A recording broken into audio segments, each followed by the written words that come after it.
Good morning, good afternoon, good evening, everybody. Welcome to the Localization Fireside Chat channel. We're coming to you from on YouTube and on Spotify and all the podcast favorite channels of yours. Feel free to look us up and check us out. The Localization Fireside channel is a dedicated channel for the localization industry or for anybody who's interested in languages in general. Today, on this episode, and my guest, and I'm honored to have her with me, Lola Bendana, another Canadian language household name and an industry leader in the country on the language industry side. Glad to have you with me, Lola, and thanks for participating with the conversation today. Always good to have your perspective on the localization industry as well. I know you have quite the experience and the history in the translation and localization industry. And I can't wait to have our conversation together. As we always say on this channel, everybody's got a story as to how did you start and how did you become part of the localization industry? What drove you to this and the passion that drives you to continue driving the localization industry forward. So without further ado, I will give the mic to Lola to introduce herself, tell us a little bit about herself and about the company that she owns and manages here in Canada. Go ahead, Lola. Thank you so much, Robin, for the invitation. It's always a pleasure to have a conversation with you and all of that you have done, and we share, some of the activities together. So I started many years ago, around 36 years ago, when I was in university. I was a student, and one of the majors that I was taking was English translation. As part of the work before I graduated university, we needed to do an internship. And my internship ended up being interpreting and translating for Nicaraguan refugees in the Costa Rican side of the border. I was studying in Costa Rica. And this was where I fell in love. I fell in love with languages and with breaking the language barrier. I saw this is something that is so needed to transform people's lives. And I was just a student, right? I didn't have, besides the training from university, zero experience. And I noticed and people ask, how come like the two countries are Spanish speakers? There are situations like that was in that time where the UN representatives that were in Costa Rica to support Nicaraguan refugees in Costa Rica were English speaking only. Mm-hmm. And the people who were in Costa Rica coming as refugees really needed that support. So that was my first contact with the profession. Soon after, I immigrated to Canada. And when deciding, where do I want to go? What do I want to work? And I felt that's my call, that's my passion. I really want to work in language services. That was what I was also part of my studies in university. And that's how I started. I started as a freelancer, translating English into Spanish. So that was the first step to say. That's the beginning. That's the beginning. There is always a beginning, right? Absolutely. And I know, when did you immigrate to Canada? What year? Because I immigrated to Canada in the 90s, I think. 88. Oh, 88. So you came a little bit before me. I immigrated in 1990. And it's very fascinating about this country. It's made up, most of it is made up of immigrants who contributed to the Canadian economy, the Canadian culture, the country itself. And look, languages, what a fascinating story. It's in terms of enabling the human connection between cultures, demographics, and enabling that human understanding. As you know, every culture has its own way of speaking, the traditions, cultures, etc. And language conversion between languages allows for that exchange, which makes us a lot richer as a country. So tell me, from the moment you started, you must have had some events that changed things for you on your side. You decided to say, okay, I'm going to expand. I'm going to put a company together. I see an opportunity here. I see a business opportunity here. And the reason I asked the question is because, as you know, I see a lot of you see a lot of today in today's world, you see a lot of financial attraction to the industry, like private equities and companies and investors who has money to invest, and they're drifting toward the localization industry. They see an opportunity in the localization industry. But initially, what opportunity did you foresee that triggered it, that says, you know what? I'm going to start my own company. I don't want to work for anybody else. I just want to start my own company. What triggers you? What triggered was what is still fascinating for me, which is Canada's diversity. again, my experiences back home were more related to 1, 2, 3 languages that I saw around. When I came to Toronto, we are speaking about 100 different languages, 200 different languages. And I had clients who were asking me for my translations English to Spanish, and they needed 10 different languages. So that kind of click and say, there are opportunities in here. This diversity is so unique that we have in Canada that it is something that I definitely want to tap on. Also, learning about other cultures has always been fascinating for me. Learning about the different people and different languages. So I work as a freelancer around 8 years or so, and then I incorporated the business in 1997, 26 years ago. And that I was already providing services in a couple of languages, and I decided to expand, and I'm going to go into multiple languages. Right now we have on the database, I believe 178, last time I checked, different languages. We don't work with all of them all the time, but they are available if we need to. And this is something that it's an incredible gift that we have in Canada, that we have access to this, rich culture and rich diversity from people from all over the world with very high qualifications. And for the audience that doesn't know you, I know you well, but for the audience that don't know you, what's the name of your company and how can they find out more about your company? Yes, the company is Multi-Languages Corporation, and the website is multi-languages.com. We have plenty of information there and a link to an email that people can access to.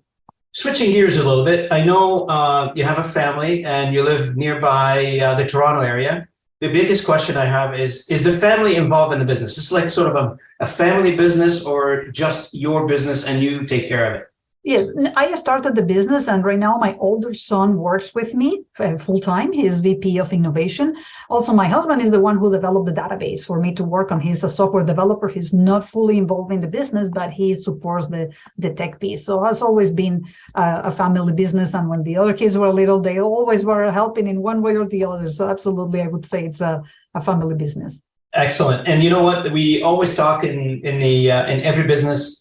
It doesn't matter if it's in the localization or any other industry. You need that second generation to be trained. I was talking to Vlad Fox. He was featured on this channel early on, and I asked him the same question. He's also an immigrant, which is came into the country around the same time you and I came to the country, and maybe a year before or something. And he was telling me the story about his son now runs the company. He took over, etc. So it's very positive to see this. And why? Because you don't want to see what you've built as an entrepreneur. You worked hard for so many years to build, to put the building blocks together, to wither and go away in some fashion. You want it to continue. You wanted to hand it over to the next generation.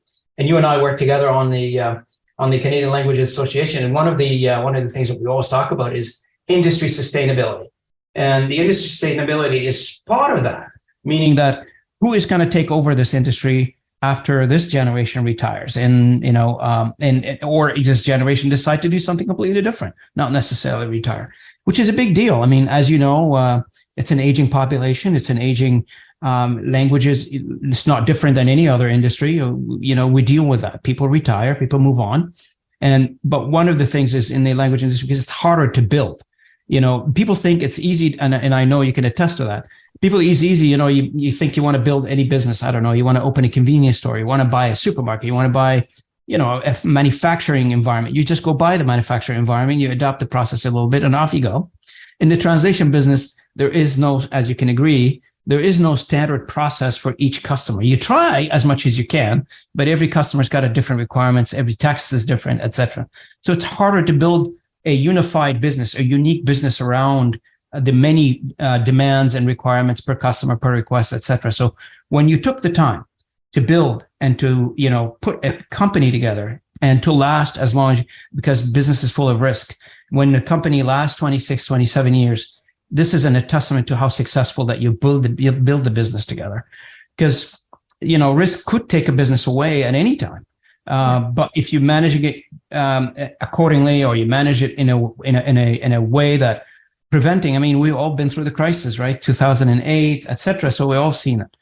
Tell me a little bit about what I just said here. How's that resonating in your case? From your perspective? Absolutely, and you're totally right. And we are working on that, right, and seeing how the older generation, which is a big part of our industry, is retiring, and we need to look at that sustainability. In regards to the uniqueness of our sector, absolutely. And this is one of the reasons probably when back then I started to get involved in different organizations, because I incorporated, started the business, and I wanted to expand. And as I wanted to expand, I wanted to work in other languages.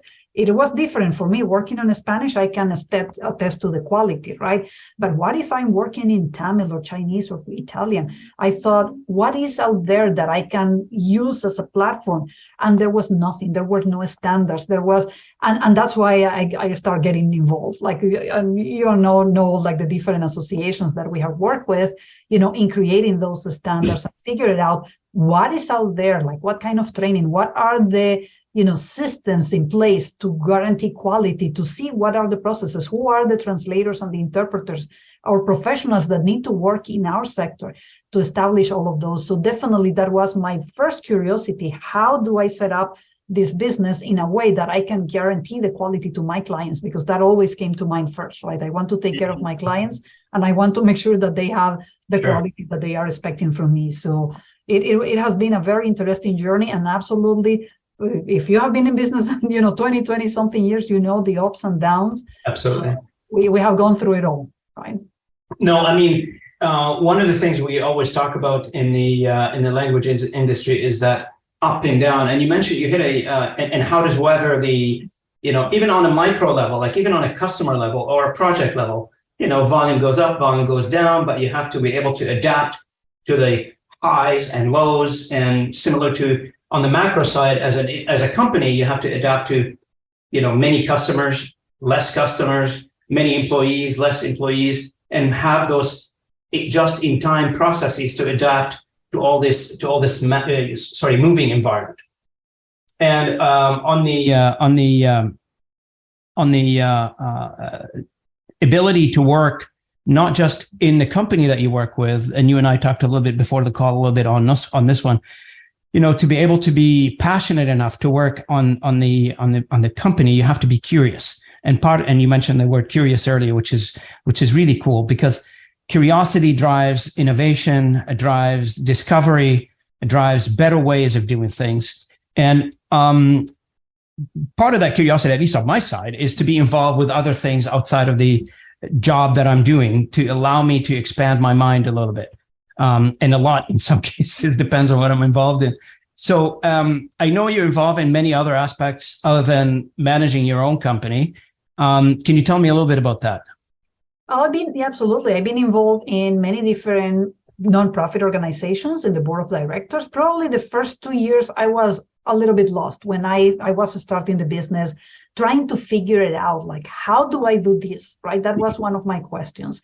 And when I couldn't find the answers, I was looking for those solutions. So one of the first organizations that I joined the board was the Healthcare Interpretation Network, which later on evolved to be in the OCCI, which I'm still a member of the board of the Ontario Council on Community Interpreting, the same for translation, right? So I started being members of the board, and when working with this association, looking at what kind of projects can help not only my business, but can help the industry in general. Because one of the things that I think business owners, if we want to keep that passion and that moving forward, we need to contribute. It's not just how can I, improve my business, but I feel the need to also improve the sector, to help others that are coming, to help the students that are graduating in translation and interpreting.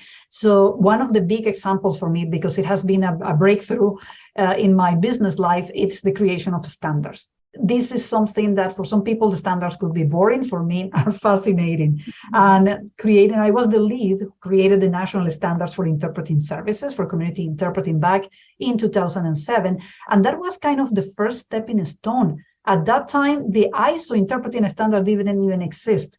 ISO based the first standard on the Canadian one. So that was incredible. And as I was working on creating those standards together with a group, of course, we set up a stakeholder group to have multi-representation from different people and different sectors. As I was setting up those, I was at the same time improving my systems in my business, which were missing some pieces. And then when I was doing all that research and seeing, okay, I'm going to read all the different standards around the world, code of ethics, and think how these things happen, I'm going to improve my services. Same happened with translation.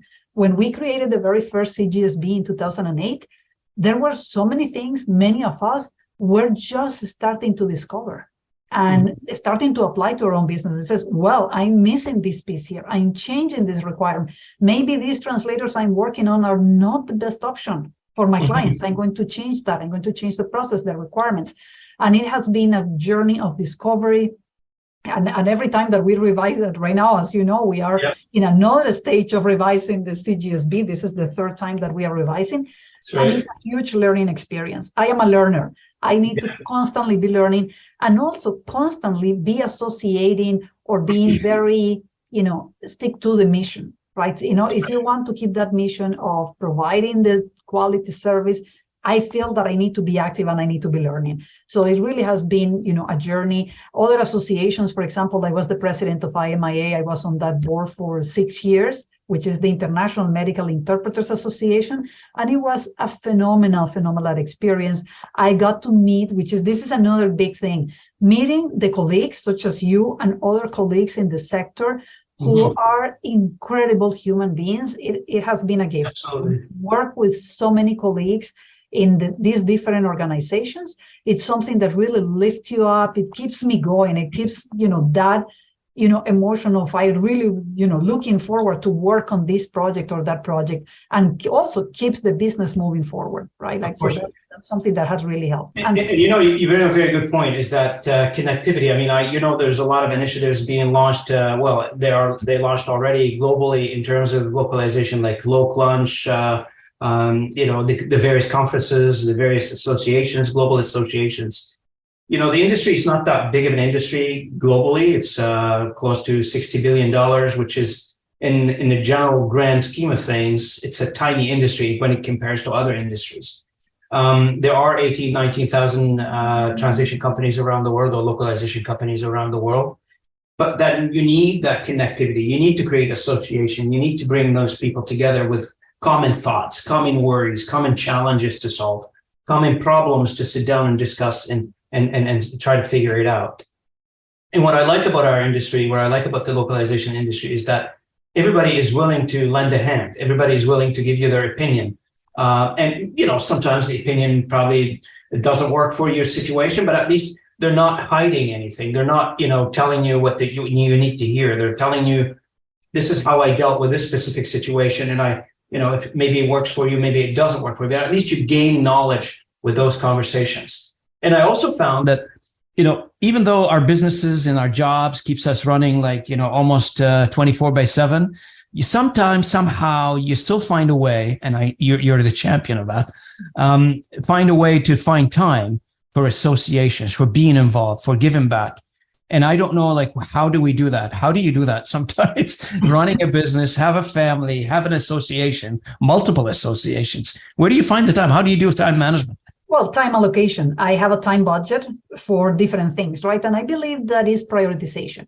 When we prioritize and know that this is important enough, like creating those connections, it's important enough for the business and for myself, as well as getting, contacting a potential client and trying to sell to a potential lead. Right? So it's about prioritization and knowing how important this is for the growth of the business and the growth of the industry. As I mentioned, for me, one big point is contribution. If I am helping, I am, happy, right? And one of the things that we do in the business is have events. For example, the last 2 events have been panels of around 10 different international professionals, presidents and vice presidents of professional associations, creating that connection, creating that content, discussing, for example, the code of ethics from around the world and the perspective from these experts. It really brings a lot of value to me, to the business, and to my audience, to my translators, my interpreters, my clients. So it's all about adding value. And that's when I see that prioritization, I absolutely find the time to it. Also, there are multiple ways. One of the things that we also do is we do consulting besides the language services. And in this consulting, one of the areas is time management and time mastery that I work with, because that's something that, I have worked very well with it. And there are some of my clients definitely can use some of that help. So knowing how to focus, how to avoid the distractions is so important. Like distractions really drain our time. Or the productive time that we want to have, right? So eliminating those distractions is a big piece. Knowing how to focus, and not only how to focus, but how to refocus, like how to go back to what we're doing and allocating certain time. And one last point in terms of time is what I call the optimization of time. And when we optimize the time is that even though we are not multitaskers, because our brain doesn't work as multitasking, it's just switching between one activity and the other. However, we can optimize the time when there are two activities that you can do simultaneously. And for example, if I need to listen to a podcast on localization, I may be cooking at the time that I'm listening to the podcast. So you're doing two things at the same time, even though you're using different parts of the brain to do that. So optimizing the time is really a valuable skill that we could develop. It's very good advice, by the way. I want to give this advice, that you'd share this advice and emphasize it, the one you just gave us, Lola, for the listeners of this podcast. There's no reason why you can't listen to this podcast. You have to listen to podcasts, even if you're cooking. Put your earpods on and listen to the podcast. Absolutely. Now, tell me, I know there are a few things here in the Canadian economy, and global economy is the same way, I guess. We're all in the same, we're living in the same conditions. With inflation, interest rate, what worries you and how are you doing in all of this? Well, one of the first things is make sure that you know your numbers, right? There are times that business owners, and this is one of the reasons why many businesses go out of business, because they didn't keep track of their numbers. So first and foremost, the very basics, and it will sound very basic, but it's extremely important, is know your numbers, know where you are right now, know where you want to go in terms of number, and also keep an eye on how the industry is moving. The other big portion is the mindset. Being optimistic, because I don't watch the news to start with. I may read and filter some of it, but I don't proactively watch news. And one of the reasons is because then you are getting a lot of the negativity into yourself, and that sometimes it may stop you from moving forward. So being really optimistic and knowing, okay, like I'm getting 10 more clients this month, I'm going to go after those 10 more clients, or I'm going to maybe go to past clients that have not ordered in the last 2 or 3 years, and I'm going to reach out to them. So definitely we have to take in consideration what's going on in the economy. There is inflation, we have to be aware of it, and we have to be aware also of the rising cost. This is something very important in regards to our contractors, for example. However, the most important thing is that we don't get consumed by the fear of whatever is going on in the economy, because as in any other time period, as we know, anything that goes up goes down, and it will get better. So there are times that are challenging times, but these challenging times will pass. And that's something very important to keep in mind. This will pass, and what am I doing? Like, am I taking advantage of the opportunity that comes with these challenging times? Because there are opportunities out there. Just to give you an example, Robin, there is in the past, we used to provide translation and interpreting services. Right now, we have an expansion of multiple services. A lot of them are in the language sector area, but there are also other services that we are offering within our consulting department.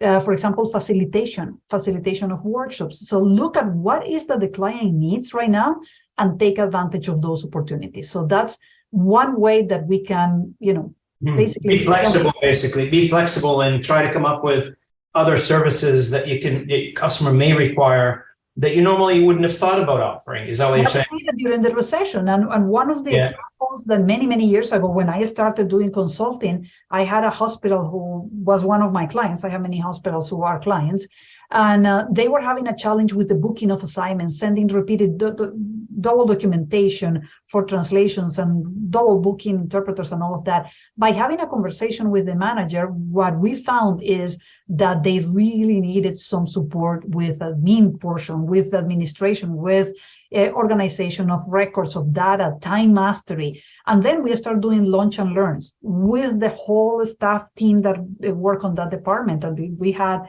50, 60 people meeting every other week or so, and those problems were corrected. So the problem was not in the language department, it was because of other root problems that were going on. So identifying in a recession, during an inflation, what are the new needs of a client? Are they saving money on one thing because of what, right? So finding out what exactly is what they need and working on that. Do you need to expand your services? And what will be those services? Where is your expertise in order to provide those services? So I think that really have helped me in the past as well when they have been challenging times is always looking at the opportunities. What is the opportunity out there right now to support my client at a higher level and be able to keep the business, growing and moving forward?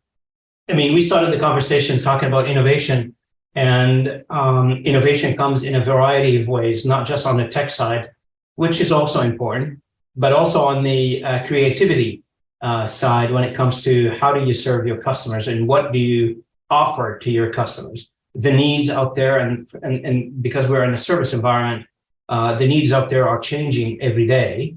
And with the introduction of a variety of solutions, driving factors like cost pressure, economic pressures, technology's changing quite a bit, dynamic technology changing. The environment and the technology is like becoming so dynamic, what you know today is different from what we know tomorrow. A lot of things are changing, and the individuals, and I know it's just the fundamental things in business. If you stay static, you don't move, you don't change, that means you're on your way out.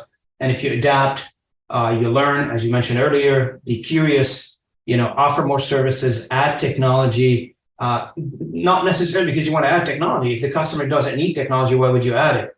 Add it to support your customer base, add it to support your business. And those are driving factors. And the biggest thing in any business, I'm sure you agree with that, is cash flow. Watch out for, you mentioned earlier, know your numbers, which is very, very important. The killer in any business is cash flow. You run out of cash flow, here you go, goes the business. So having said all this, and I know a lot of our listeners are in our audience here on the podcast, not necessarily large company, they may be smaller companies, maybe companies with 3-4 employees, 10 employees, 20 employees, etc. Mid-sized to a smaller kind of companies. What's your recommendation for them? I mean, they don't necessarily be Canadian. Let's say they are Canadian or they're not. What's your recommendation these days? I think you mentioned already, stay flexible and innovate. And one of my events I mentioned to my group is innovate or die, as simple as that. Because you really, really have to be flexible and identify what the client is willing to pay. Sometimes we are very attached. This is the way I translate, and this is what I want to sell. And that's not the case anymore, right? Like this, especially these times, the changes are happening so fast that you cannot even create a business plan for 5 years because it's going to be obsolete in 6 months, right? Yeah. So be flexible to the changes, be informed, and connect with people. The connection that I mentioned earlier is so essential. You cannot work isolated in the language sector. You have to be a member of organizations. You have to be listening to this type of podcast, connecting with people on LinkedIn, anywhere, and going in person to events. This is something that you have to start remembering that it's. Yeah, I know you're absolutely correct. A lot of people still hiding. I know I don't do face-to-face meetings. Some people are refusing to meet still face-to-face. But you bring up a very good point. The absolute great element in any human interaction is the face-to-face interaction. And eliminate the fear and the convenience part, right? Sometimes we act out of fear, or a recession is coming, I'm going to be, in fear, and therefore I'm not going to really take the action that I need to take to make my business succeed. So fear is a big thing that we really want to, to put aside as much as we can. And the other one is the convenience. Yes, of course, it's more convenient to be at home and have the, webinar on the side while I do 3 other things, right? But that is not where the real value comes, when the real connection comes. Like you really want to see people in person. And this is, we have our CLIA event coming up next month. I'm really looking forward to see, you and all the other people who are coming to the event. Yeah. It makes a difference when you just turn off a camera and do something else. That's right. Presence is be present. Be present with whatever you're doing. You are with your business, be present with that business, with your colleagues, with your clients, and just be there for them. And they will notice that. They will notice if you are fully present. And sometimes people say, the prices are going down and I need to offer the lower price. In the 26 years we have been in Business Incorporated, I have never been the lowest bidder, ever. And I have won multiple projects, as you can imagine, right? Both in RFPs and direct clients and whatnot. So you don't need to be the lowest bidder. You need to be the one adding the most value. Correct. It's about value. It's not about price. You're absolutely correct. And on the CLIA conference, I want to mention this and put a plug for our association on this podcast. The Canadian Language Industry Association will be hosting its annual conference. It's happening in Montreal on the 24th and the 25th. We hope all of our audience who have not yet registered to register. Go to the Canadian Language Industry Association website, and there's an event page. You can register online. We look forward to seeing you all in Montreal. It's happening at the McGill University. It will be a good time. This year is our 20th anniversary, which we are very excited about the festivity that's going to take place. We have a very exciting schedule. There's a gala dinner on the 24th, which will be very interesting as well, very exciting for everybody. So whoever have not yet registered, please go ahead and register, and look forward to seeing you in Montreal. And on that note, we're coming up on the hour.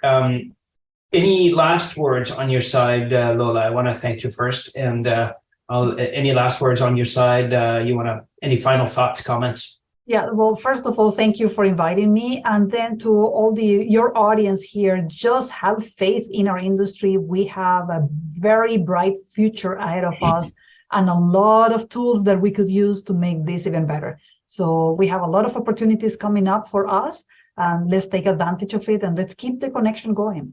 Absolutely. Thank you, Lola, and I appreciate it. I want to thank Lola Bendana for joining me today on Localization Fireside Chat. We look forward to having her back and checking with her in a few months on a specific topic this time. This conversation has been more of a general introduction for Lola and her company, Multi-Languages. And we look forward to having her back, and we'll check with her in a few months on what the topic of the hour at that time will be. In the meantime, please subscribe if you haven't done that. So if you haven't done so yet on our YouTube channel and all of our podcast channel. And if you have any comments, please let us know in the comment section. Thank you very much for joining. I really appreciate it, and have a good day.